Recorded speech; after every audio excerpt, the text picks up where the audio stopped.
Are you looking to publish your book beyond the rubber stamp methods of do-it-yourself printing? Does Amazon and Ingram Spark not the way you want to publish, but you still want to make your books affordable? Printing overseas may be the option you're looking for. This episode goes into all that and more with Jessica Julian, artist and author, who created a beautiful book for young readers that just may be the next gift book to put on your shopping list. So, welcome, Jessica. I want to hear the story about your beautiful, beautiful book, Ebby the Magnificent. So, let's start. Maybe you could just introduce yourself a little bit and how you got started with writing this book. Oh, hi. Thank you so much for inviting me to be on this program, Patty. Really appreciate the opportunity to tell people about my book. I started writing it during COVID. I was an attorney and retired after about 25 years of practice and started to teach myself how to paint. And I painted for about 8 years. And then during COVID, with all of the increase in stress and fear and anger and violence and just untold cruelties, I started formulating the idea of writing a book about kindness, but rather than do it from the perspective of a human character, I decided that I would do it from the perspective of a baby bunny who had pretty much a blank slate other than typical natural instincts.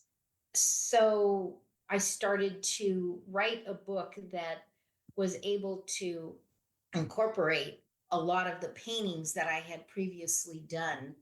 I decided to turn it into an illustrated novel. So, but using paintings that I had done.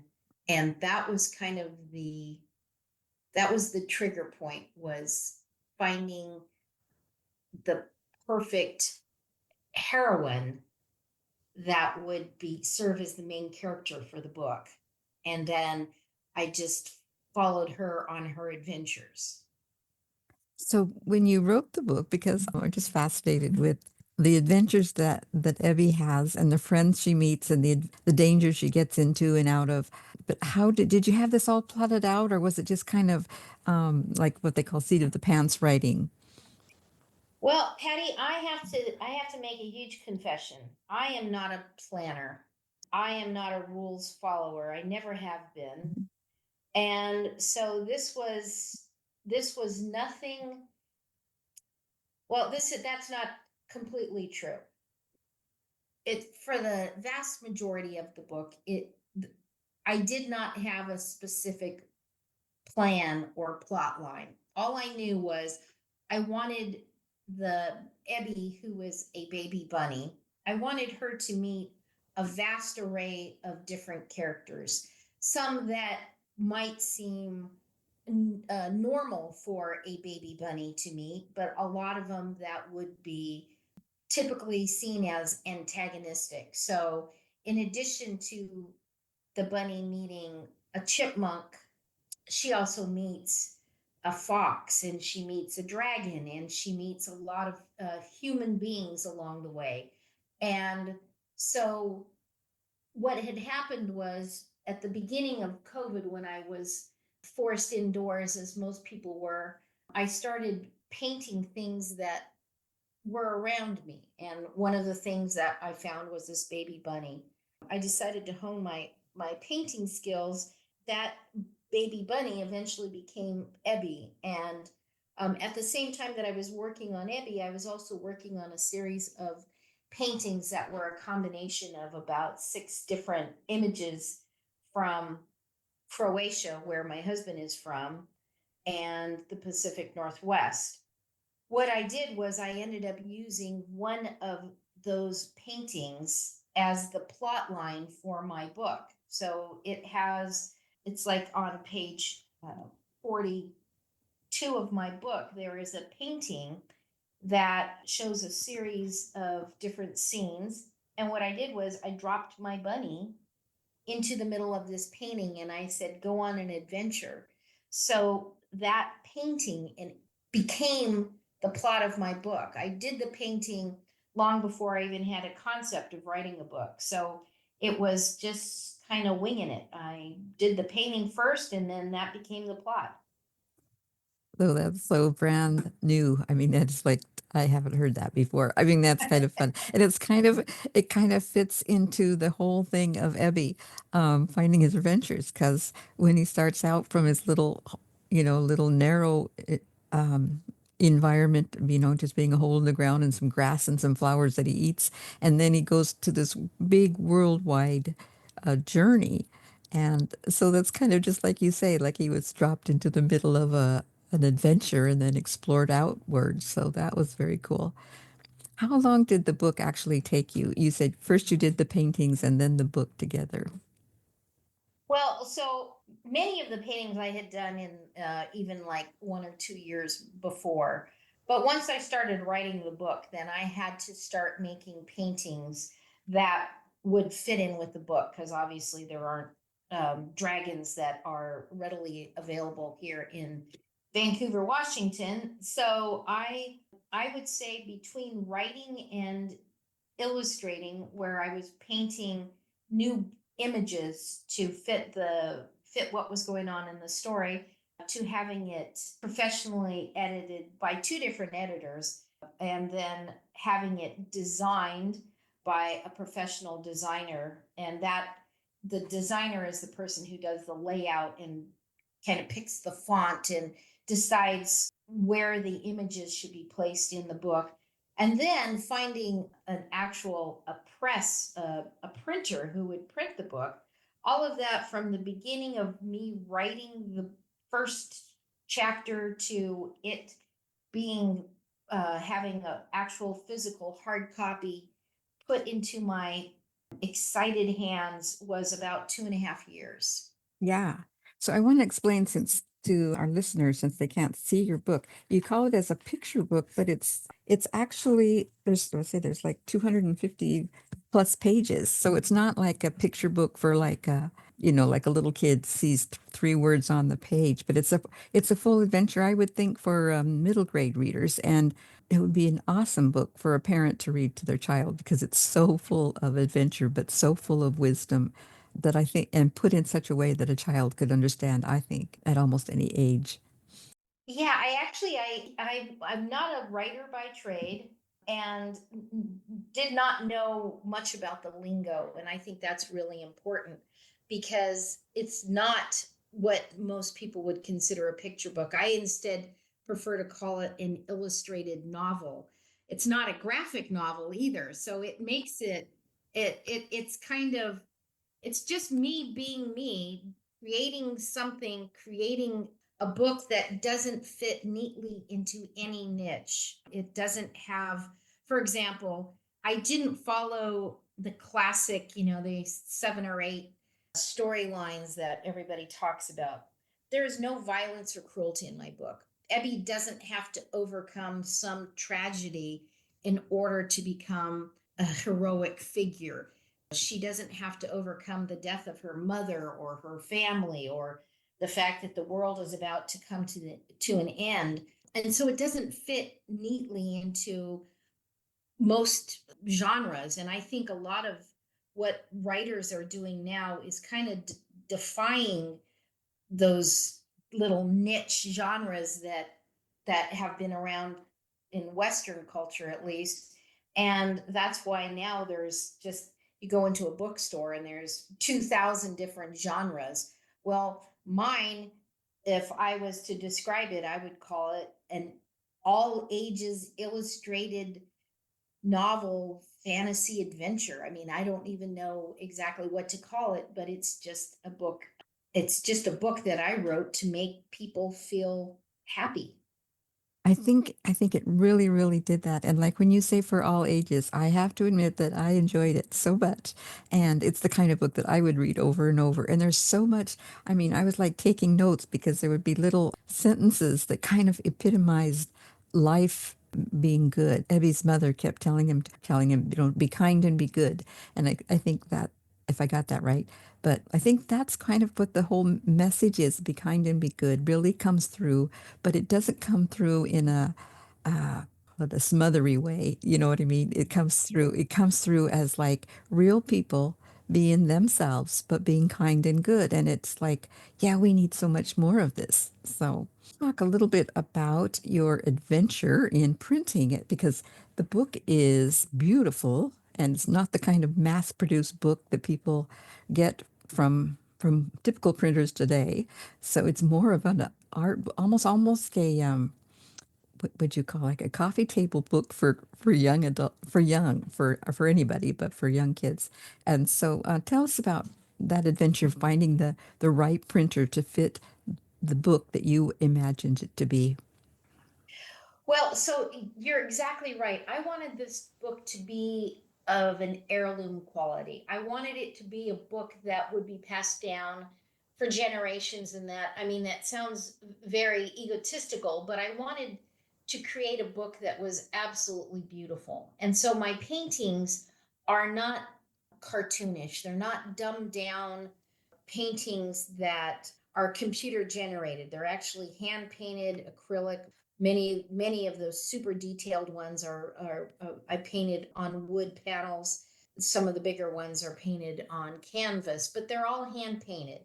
So I wanted the book to be, at first I was thinking, because the cost of printing a 260 page full color book would be so expensive, initially I was just going to release it in an electronic format. But many of my friends and colleagues, especially the older ones, they said they didn't like to read on a Kindle. They wanted a book with substance that they could touch and feel and read to their children or grandchildren.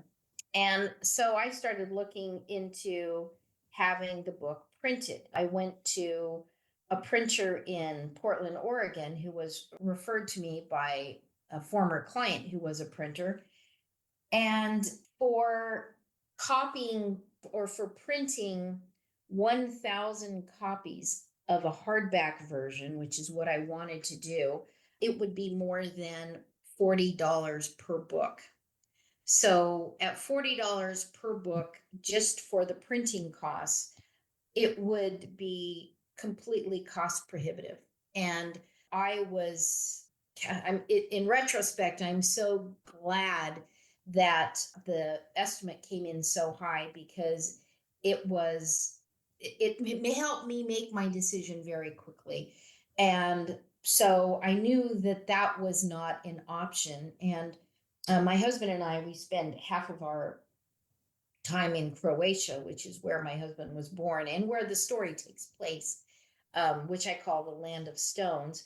So I was in Croatia and talking to one of my husband's cousins, and he said he knew somebody who knew somebody who might be able to give me a name. And so we went and met with a man who actually was a publisher, and he thought I wanted a publisher. And I was, no, I just want a printer.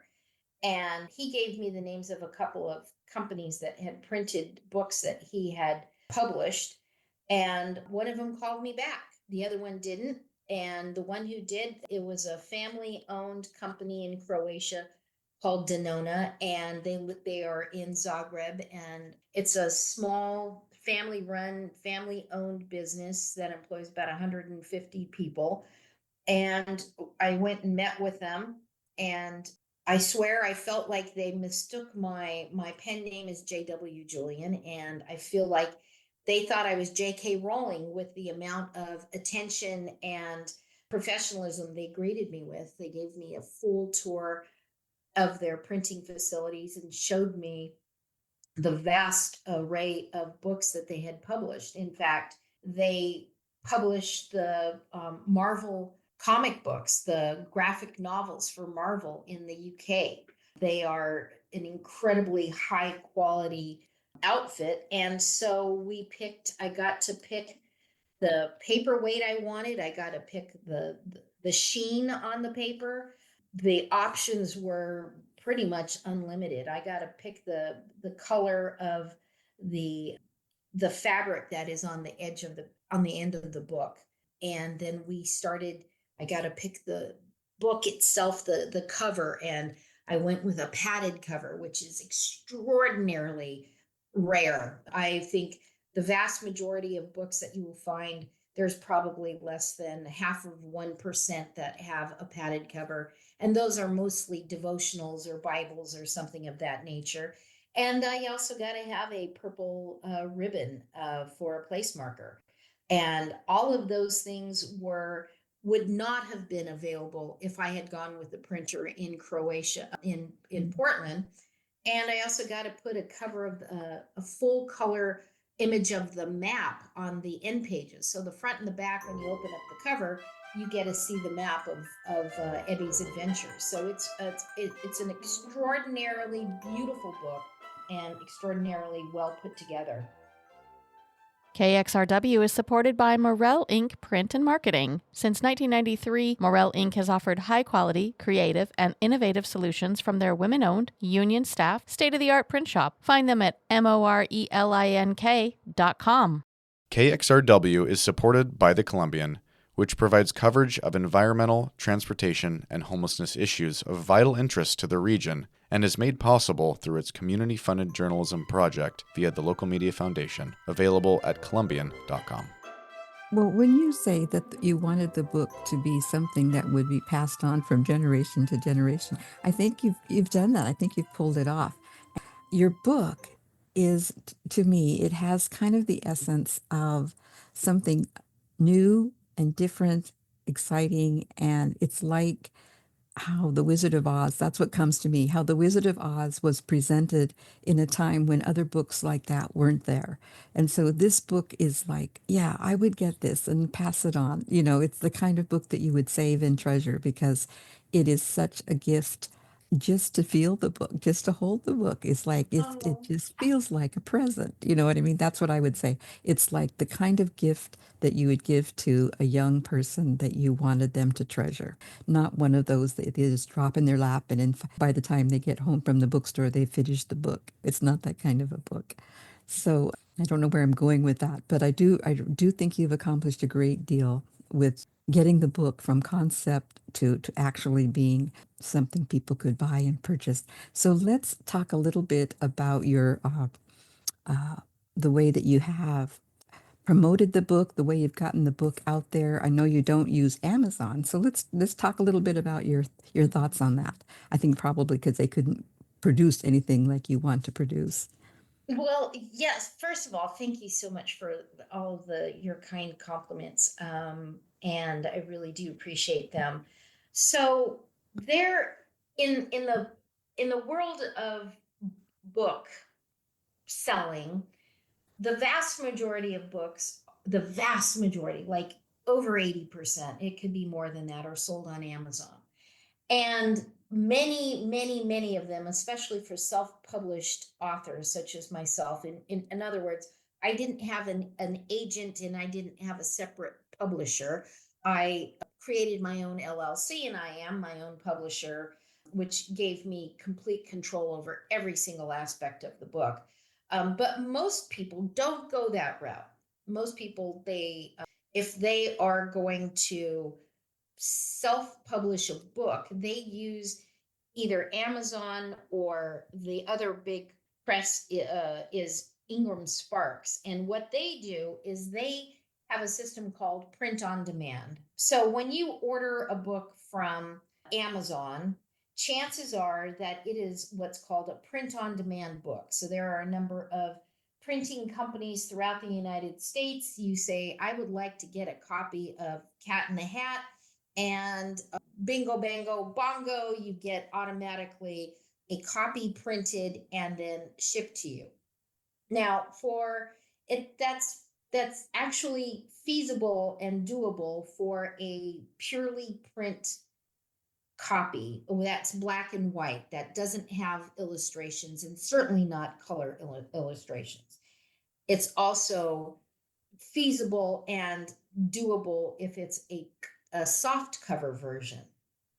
But for a hard copy version, if I was going to have my book made available in a hardback version through Amazon's print on demand service, the book would have cost $40 $3 just to print. And the print would be, might look okay. I did get a sample copy of it. It's about half as thick as the one that I ultimately had printed in Croatia. Because it's a lightweight paper, the print that they use is adequate, but the book itself, the hardcover, would be just a very thin, unimpressive book. Anyway, when I first saw it, I was unimpressed. But to have to pay $43 just to have it printed by the Amazon thing, if I would have to sell it at a minimum of $45 just to make two. And that to me was ridiculous, that my readers would be getting a much poorer quality book and have to pay more for it, and I would get virtually nothing.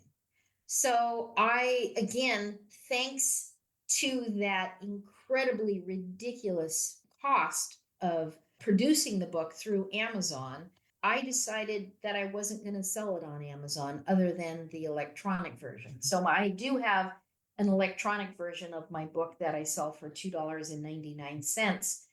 And that's really, I don't push it. I don't really advertise it. I do make it known that if people want the electronic version, they can have it for $2.99. But if they want a hard version, hard copy version, either soft cover or hardcover, they have to either get it directly through me or through my website, which I created specifically for the purpose of selling the book. And so the Amazon thing is, there were lots of other reasons for not going with it. Just you become a slave to, in my opinion, my humble opinion, you become a slave to the algorithms and are constantly chasing the magic keywords that somebody's going to type into their computer to find your book. And you have to pay for advertising and all of those things. At the end of the day, they end up costing money. They end up taking time away from your ability to be creative and create your second book or whatever. And it's pretty soul crushing, to be honest. So you were talking about these magical keywords. So how do people find your book? How have you gotten the word out about your book, and how successful are you in doing that? Well, so the vast majority of my books are sold directly by me to the end reader.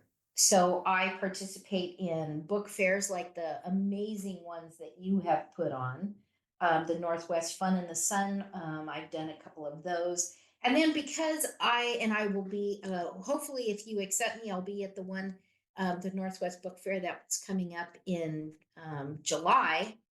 And here in Vancouver at the Vancouver Barracks. So because I'm an artist as well, I've also been able to play off the fact that I'm an artist. And so I have participated in this past year. I participated in 4 different art shows where I was not only selling my book, but I was also selling greeting cards, some original art, prints, and things of that nature, and able to kind of play off both the art and the book itself.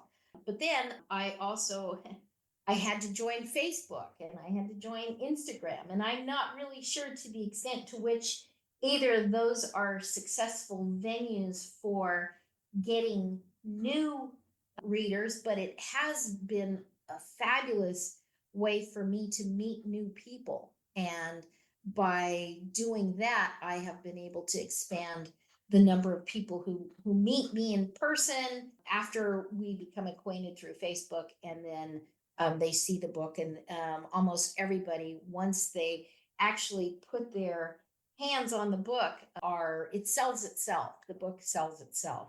But then I've also done other things. I've gone to independent bookstores. So like White Oak Books here in Vancouver, Washington, and North Bank Books that's up in Stevenson. I have everywhere I go, I take my book with me. I'm always have at least one book on somewhere near me, and I have them in the bookstore up in Winthrop, Washington, Trails End Bookstore, which is awesome. I have some books in Leavenworth, So I just, and of course up in Camas at Autumn Leaf Books, which is another fabulous bookstore. And then again, because my book is like an art book, I've also been able to get it into some non-traditional places like gift stores, places that have boutiques that are selling curated, locally crafted goods. My book falls into that category, and because it's so beautiful, a lot of people buy it for wedding presents or for baby shower gifts to give the baby the very first gift. And then I promote it when I'm in Croatia. I was interviewed by the national television station in Croatia, which was amazing. And because the book is about Croatia, which is a very unusual, atypical setting for a book, and especially one that involves dragons, but not ones that are out to kill you, but are out to help you and be kind. So I'm constantly trying to get my book in front of other people, which is both a curse and an absolute pleasure. It's a curse because I never stop thinking about it. And it's a pleasure because I've met so many amazing people like you who I would not have met but for the fact that I wrote this book. That's true. It is just like Evie. It's opened up doors for you, and I think that's what whenever we pursue a gift of ourselves, whether it's writing or whatever we're doing, it does open different avenues. I wrote out all some of these quotes from the book that were just like, oh my gosh, this would make such a great Instagram picture or something. You know what I mean?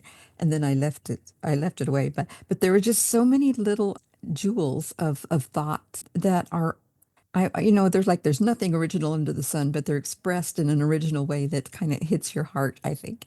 And so, yeah, you could definitely do well on Facebook and Instagram, I think, with just doing those quotes from the book because they're just like they're heartwarming, but they're also adventurous and mind uplifting. That's what I would say. It's a really good book. So So do you mind telling me a couple of your favorites? I wrote them down, and if I meant I can't get away from this the microphone right now, but I'll write them down and tell you. Yes, and I even wrote the page number that they were on. So, yeah, and I think that would be great. I will share it also on the website because I will do a follow up from this interview on the website with some more questions, and you can share your where people can find you and things like that. So, yeah, I think we do have to wind this up, so because it only fits into my narrow little time slot on the radio. So let us know just how we can get in touch with you. Where's your website and some of those things? Okay, well, my website is www.jwjulian, and that's JULIAN.com. And I'm on Facebook, and my Facebook handle or whatever is JW Julian Books, all one word. But you can look up JW Julian, and I should pop up. So thanks, Jessica, for being on the show, and I will hope we see you for sure on the at the fair because definitely you have a place reserved for you. I'm sure I will make sure of that. so Aw, so anyway, we'll talk to you again then. thank you so very much, Patty. You're a gem.